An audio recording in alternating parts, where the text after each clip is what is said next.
বুথৰ শক্তি কেন্দ্ৰৰ প্ৰমুখ তথা মোৰ ভাতৃপ্ৰতিম বালাকৃষ্ণ কয়েল ডাঙৰীয়া, সন্মানীয় এই ৱাৰ্ডৰে ৱাৰ্ড সদস্য কৰোণা মিত্ৰ ডাঙৰীয়ানী, বেলচেৰি লাইনৰ বুথ প্ৰেচিডেণ্ট বিষ্ণু সোণা ডাঙৰীয়া, মোৰ জ্যেষ্ঠ তথা ভাৰতীয় জনতা পাৰ্টিৰ জ্যেষ্ঠ কাৰ্যকৰ্তা নাৰায়ণ বিশ্ব শৰ্মা ডাঙৰীয়া, লগতে এই বুথৰ BLO ৰবেন সেন ডাঙৰীয়া প্ৰমুখে কৰি আজিৰ এই সভাৰ সৌন্দৰ্য বৰ্ধন কৰা মোৰ সন্মুখত থকা এই বুথৰ মোৰ আইমাতৃসকল আৰু জ্যেষ্ঠ কাৰ্যকৰ্তা।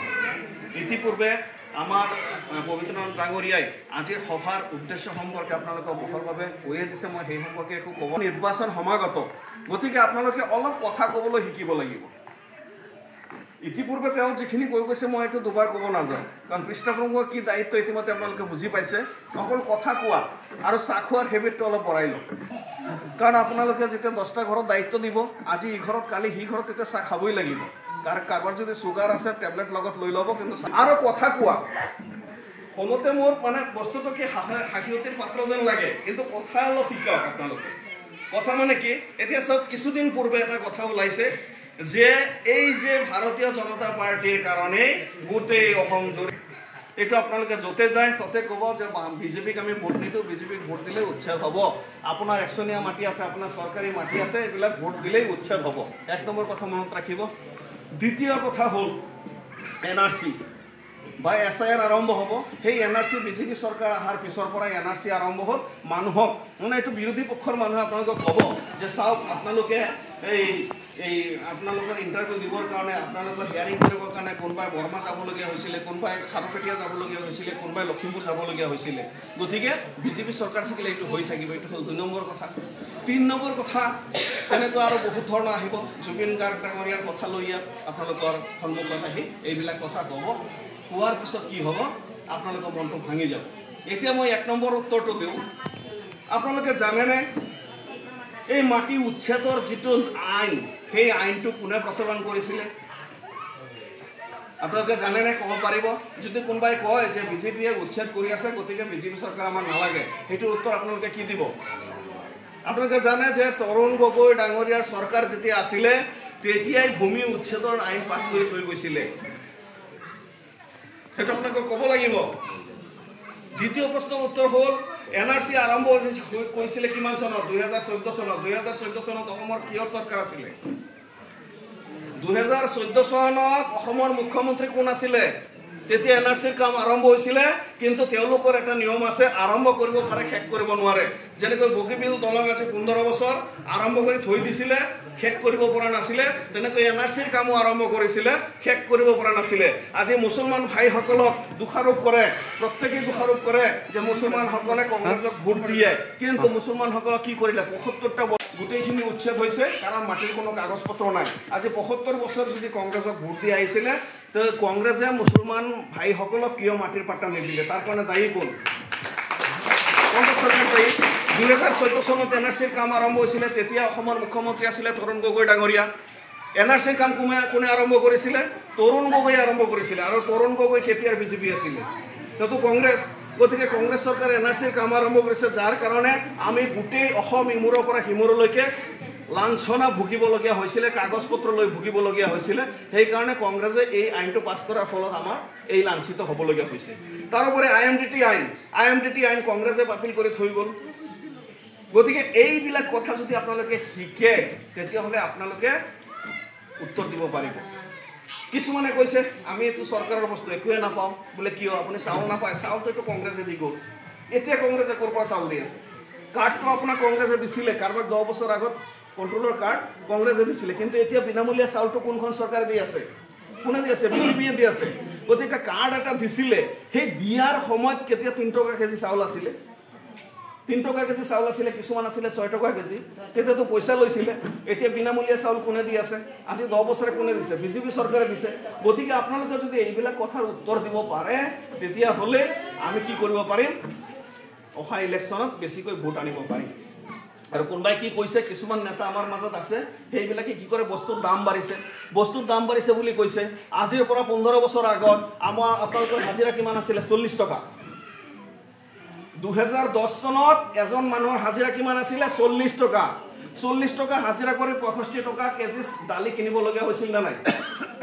65 টকাত 1 কেজি দালি, তাৰ মানে ডেৰ দিন কাম কৰিলে 1 কেজি দালি পাইছিলে। এতিয়া হাজিৰা কিমান? 500 টকা। আৰু এতিয়া দালি কিমান? 90 টকা বা 100 টকা। এতিয়া এদিন হাজিৰা কৰি কেই কেজি দালি পাব? 5 কেজি। বস্তুৰ দাম কমিল নে বাঢ়িল? যিসকলে উজালা গেছ পাই আছে, উজালা গেছৰ ছাবচিডি কিমান? 362 টকা, আগত আছিলে 352 টকা। 930 টকাৰ পৰা 352 টকা বাদ দিয়ক, কিমান থাকিল? 600 টকা বা 650 টকা। 2011 চনত গেছৰ দাম আছিলে 750 টকা। আৰু ৰাতিপুৱা 8টা বজাত গৈ লাইন ধৰিব লাগিছিলে। লাইন ধৰি ধৰি ৰ'দত লাইন ধৰি ধৰি 1টা বাজিছিলে, গেছৰ দুৱাৰ মুখ পাম, তেতিয়া ষ্টক নীল। গোটেই দিনৰ হাজিৰা গ'ল 750 টকা গেছৰ দাম আছিলে। গোটেই দিনৰ হাজিৰাও গ'ল 750 টকাৰ আশাও গ'ল। কিন্তু এতিয়া কি হৈছে? আপোনালোকে গেছত পাই আছে ঘৰত বহি কিমানত? 650 টকা। তেতিয়া হাজিৰা আছিলে 40 টকা, গেছৰ দাম আছিলে 650 টকা, 750 টকা। এতিয়া আপোনাৰ হাজিৰা হ'ল 500 টকা, গেছৰ দাম হ'ল 650 টকা। কিমান বাঢ়ে গেছৰ দাম? কমিছে। 352 টকা ছাবচিডি পোৱাৰ পিছত আপোনাৰ এটা চিলিণ্ডাৰৰ দাম হ'ল 650 টকা। জানুৱাৰীৰ পৰা যিসকল মহিলাই অৰুণোদয় পাব, সেই অৰুণোদয় প্ৰতিটো গেছ চিলিণ্ডাৰ বুক কৰাৰ লগে লগে 250 টকা ছাবচিডি পাব। তেতিয়া গেছৰ দাম বাঢ়িছে নে কমিছে? কমিছে। মিঠাতেলৰ দাম আজিৰ পৰা 10 বছৰ আগত কিমান আছিলে? 80 টকা। তেতিয়া হাজিৰা আছিলে 40 টকা। 40 টকা 2 দিন হাজিৰা কৰি 1 লিটাৰ তেল পাইছিলে। এতিয়া 1 দিন হাজিৰা কৰিলে 3 লিটাৰ তেল পাব। গতিকে বস্তুৰ দাম বাঢ়িছে নে কমিছে? তো তেওঁলোকে কি কয়? সদায় বস্তুৰ দাম বাঢ়ি গৈছে। আৰে মোৰ ওজনটো বাঢ়িছে, মোৰ দাম বাঢ়িছে, সেইটো কোনেও নকয়। তো গতিকে সেইবিলাক কথা যদি আপোনালোকে ক'বলৈ শিকে, তেতিয়াহ'লেহে আমাৰ ভাৰতীয় জনতা পাৰ্টীয়ে ৰাইজৰ আঁকোৱালি ল'ব আৰু ৰাইজৰ ওচৰত যাব পাৰিব, ৰাইজৰ পৰা বেছি ভোট আনিব পাৰিব। যিয়ে নহওক, মই সেই 2-3টা পইণ্টে ক'লোঁ। আৰু ইয়াত সভা ভংগ হোৱাৰ পিছতো আপোনালোকৰ কিছুমান কাৰ্য আছে। ইয়াত পৃষ্ঠা প্ৰমুখ আৰু প্ৰবন্ধন কমিটিটো আপোনালোকে আজিয়ে ইয়াত গঠন কৰি যাব। আমাৰ আৰু বেলেগ মিটিং আছে। আৰু উপৰোক্ত বক্তাই যিহেতু গোটেইখিনি ভাঙি পাতি কৈছে, মোৰ ক'বলগীয়া একো নাই। মোৰ 2টা কথাই ক'বলগীয়া আছিলে, সেইখিনি ক'লোঁ। আপোনালোকে মনত ৰাখিব। আশা কৰোঁ এইটো আগন্তুক ইলেকশ্যনত কামত আহিব। আৰু এটা কথা কৈ যাওঁ, আমাৰ আই মাতৃসকল চবে মিটিঙত আহে, চবে বিজেপি বুলি কৈ থাকে। কিন্তু আমি গৈ নিজৰ পৰিয়ালত, বেছি নালাগে, প্ৰতিজনে নিজৰ পৰিয়ালৰ লগত আৰু 2টা মাত্ৰ পৰিয়াল ক'ব লাগে। পদম ফুলত ভোট দিবৰ কাৰণে নিজৰ পৰিয়ালৰ, নিজৰ স্বামী, নিজৰ শাহুৱেক, নিজৰ শহুৰেক, নিজৰ দেৱৰ, নিজৰ দাদা, এইসকল ব্যক্তি যদি প্ৰতিজনে কয়, তেতিয়াহ'লে এজন মহিলাই 4জন-5জন মানুহ বুজাব পাৰিব। তো প্ৰতিটো মিটিঙত লুৰুকাই বুথত 150ৰ পৰা 200 মহিলা আহে। 150 মহিলাই যদি নিজৰ পৰিয়ালটোক বুজায়, 150 মহিলা মানে 750 ভোট। আজি মিটিংখন আচলতে আমাৰ যি ভাৰতীয় জনতা পাৰ্টিৰ সাংগঠনিক যি কুচকাৱাজ, এই কুচকাৱাজৰ অন্তৰ্ভুক্তই। আৰু আজি আমাৰ ভাৰতীয় জনতা পাৰ্টিৰ ঠেলামৰা মণ্ডলৰ অন্তৰ্গত আমাৰ এই পিৰাকাটা গাঁও পঞ্চায়তত আমি সাংগঠনিক স্থিতি বুজ ল'বলৈ আজি আমি ইয়ালৈ আহিছোঁ। আপোনালোকে জানে যে আগন্তুক নিৰ্বাচন সমাগত। তো সেইকাৰণে আমাৰ সাংগঠনিক স্থিতি, আমাৰ যিসমূহ সাব কমিটি গঠন কৰিব লাগে, এনেকুৱা ধৰণৰ কিছু আমি সাংগঠনিক কামত আজি ইয়াতে আমি সভাসমূহ আমি অনুষ্ঠিত কৰিছোঁ। হয়, আজি পিৰাকাটা পঞ্চায়তত আমাৰ ঠেলামৰা মণ্ডলৰ অন্তৰ্গত পবিত্ৰ কুমাৰ নাথ ডাঙৰীয়াক এই পঞ্চায়তৰ প্ৰভাৰী হিচাপে নিযুক্তি দিছে সাংগঠনিকভাৱে।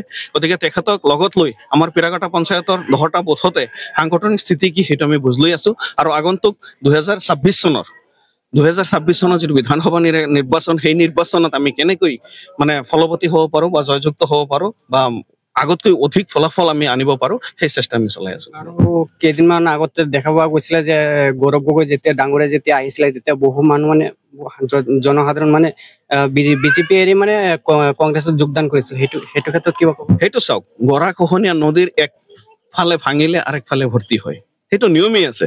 গতিকে ৰাইজ স্বাধীন আৰু গণতান্ত্ৰিকভাৱে ৰাইজ যিকোনো সভাত যাব পাৰে। কিন্তু এতিয়া 26ৰ ফলাফলত আপোনালোকে গম পাই যাব যে কাৰ কেনেকুৱা ক্ষমতা আছে। আমি আশা ৰাখিছোঁ আগতকৈ আমি আৰু শক্তিশালী হৈ এই নিৰ্বাচনত নাম। আপুনি কিবা ক'ব? আচলতে কি, কিছু আমাৰ দল এৰি গৈছে, কিন্তু কিছু বুলি নহয়, পাৰ্টিকুলাৰ 2-এজন গৈছে।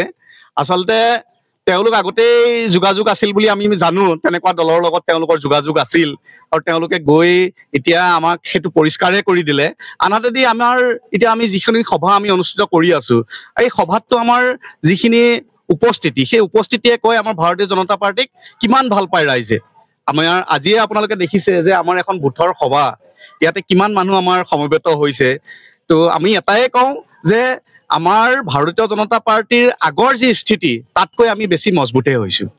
এইখিনি। জুবিন দাৰ ক্ষেত্ৰত কিবা জুবিন দা আজি আমাৰ মাজত নাই, আৰু আমাৰ মাননীয় মুখ্যমন্ত্ৰী ডক্টৰ হিমন্ত বিশ্ব শৰ্মা ডাঙৰীয়াই তেওঁৰ মৃত্যুৰ পিছৰ পৰা যিখিনি কাম কৰি গৈছে আৰু তেওঁৰ ন্যায়ৰ কাৰণে যিখিনি পদক্ষেপ তেওঁ লৈছে সেইখিনি আমি আদৰিবলগীয়া, আৰু তেওঁ যিখিনি কৰিব লাগে সেই মুখ্যমন্ত্ৰী হিচাপে সেইখিনি কৰিছে, আৰু জুবিন প্ৰেমী হিচাপেও তেওঁ কৰিছে। আৰু আমাৰ আশা, আৰু তেওঁ ইতিমধ্যে ঘোষণা কৰিছে যে আমাৰ যি জুবিনৰ হত্যাকাৰী আছে সেই হত্যাকাৰীক শাস্তি দিম বুলি তেওঁ ইতিমধ্যেই আপোনালোকৰ মিডিয়াৰ আগত প্ৰকাশ কৰিছে। আপুনি কি হয়, আজি অসমৰ মুখ্যমন্ত্ৰী ডক্টৰ হিমন্ত বিশ্ব শৰ্মা ডাঙৰীয়াই যিখিনি পদক্ষেপ লৈছে, আজি ছিংগাপুৰৰ পৰা আৰম্ভ কৰি সোণাপুৰস্থিত সমাধি ক্ষেত্ৰলৈকে যিখিনি কাম কৰি গৈছে সদায় প্ৰশংসনীয়, আৰু আমি সদায় একমত, কাৰণ জুবিনদাৰ ন্যায় হ'ব লাগে, সেইখিনি আমি আশাবাদী।